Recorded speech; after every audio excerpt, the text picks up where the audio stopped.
Sem citar o ex-presidente Jair Bolsonaro, Lula atacou o governo anterior. Cortaram os recursos da educação, do SUS e do meio ambiente. Espalharam armas ao invés de empregos. Trouxeram a fome de volta. Deixaram a maior taxa de juros do planeta. A inflação disparou e atingiu 8,25%.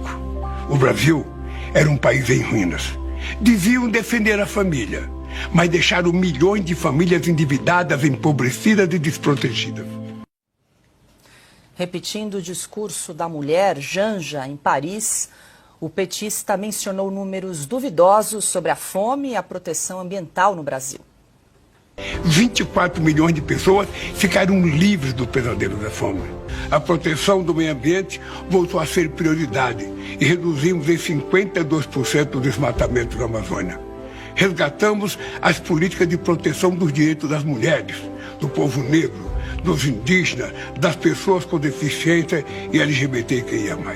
O Brasil se reencontrou com a civilização. Hoje, o presidente nacional do PSDB, Marconi Perillo, disse que o partido vai acionar a justiça contra o pronunciamento de Lula por, abre aspas, fazer uso indevido do rádio e da televisão para realizar um discurso eleitoreiro, fecha aspas. Silvio Navarro, muito boa noite, seja bem-vindo. Essa declaração, esse balanço de Lula foi gravado ainda na sexta-feira, exibido ontem à noite, e aí o presidente fez aí um balanço dos 16 meses de governo em rede nacional. O que você destaca aí, Silvio? Boa noite. Paula, boa noite, Pioto, Cauti aqui pelo telão, meu irmão Augusto Nunes, boa noite para você que está aí do outro lado da tela. Foi uma montanha de fake news, uma montanha de mentiras e uma peça publicitária. Não há, do começo ao fim, não há nada nesta peça publicitária, até a trilha sonora faz as pessoas que, desavisadas talvez, chorar. Né? Até a trilha sonora, o semblante do Lula triste, né? Como se estivesse se lamentando, mas se lamentando do quê? Quase 2 anos, 1 ano e meio de governo. Ele foi eleito em novembro, praticamente outubro de 2022, tomou posse em janeiro do ano passado. E ele não conseguiu resolver absolutamente nada, pelo contrário, os indicadores econômicos pioraram, ao contrário do que ele diz.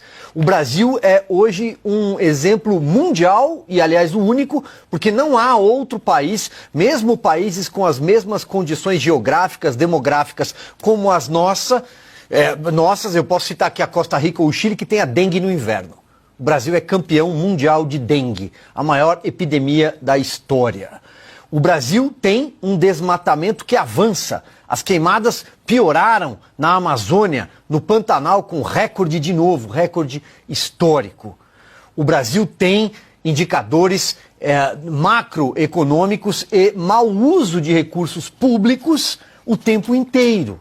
E o Lula consegue ir para a frente de uma câmera, num discurso ensaiado, lendo um teleprompter preparado, mentir. Foi exatamente o que ele fez. E a verdade, ela vem à superfície com tanta facilidade que a esquerda não consegue defender esse governo no Congresso Nacional.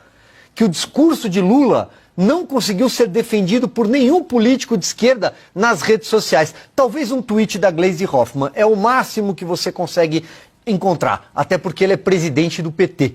Então, é tudo gasto. A Janja está em Paris. Por que ele não lembrou que a primeira-dama, Janja da Silva, está em Paris gastando o nosso dinheiro, com uma equipe de filmagem, por exemplo, ao redor, com assessores? Por que ele não lembrou que o governo dele tem a primeira fuga de um presídio que até fevereiro era de segurança máxima? Mas, segundo o ministro, a guarda relaxou porque era carnaval e o Tatu e o Querubim fugiram do presídio no Rio Grande do Norte. Cortaram, com alicate, cortaram o arame, como se vê naqueles filmes de 1980 e 90. Esses são recordes, essas são as marcas do governo Lula. Isso ele não consegue esconder. A realidade se impõe, os fatos se impõem e está ficando cada vez mais difícil. Daqui a pouco a gente entra na agenda diplomática. Circo de Nicolás Maduro, ditador da Venezuela. Gente, Todas as urnas que eram abertas e foram sendo divulgadas por jornalistas independentes da Venezuela mostravam, assim, um massacre, um verdadeiro massacre do Edmundo González contra o Maduro, mostrando que a população da Venezuela não quer mais o regime que levou o país à extrema pobreza, à miséria. Diariamente o Brasil recebe uma multidão de venezuelanos que saem, que fogem do país à procura de abrigo aqui no Brasil, em outros países, pessoas que torcem para que Maduro deixe o poder para elas voltarem para a Venezuela, porque há uma perseguição política muito grande. E enquanto esses dados eram divulgados por jornalistas independentes e a própria oposição já sabia que o resultado seria, assim, uma vitória acachapante, para você ter uma ideia, a estimativa deles é de 70% de vantagem em cima do Maduro. E enquanto tudo isso acontecia, um circo era feito na frente da Casa Rosada, né? É Casa Rosada? Se chama o palácio lá, né? Palácio Miraflores. Palácio Miraflores. A Casa Rosada é da Argentina. Acontecia um verdadeiro circo. Música o tempo todo, desde o primeiro momento, quando as urnas começaram a ser abertas, o locutor já dizia: vocês querem que o Maduro ganhe? Vocês querem que Maduro ganhe? Maduro vai ser de novo o nosso presidente. E ele falava com convicção. E eu me perguntava assistindo em casa: olha, tem alguma coisa errada, porque todas as urnas que estão sendo abertas estão mostrando uma vitória monstruosa da oposição, né?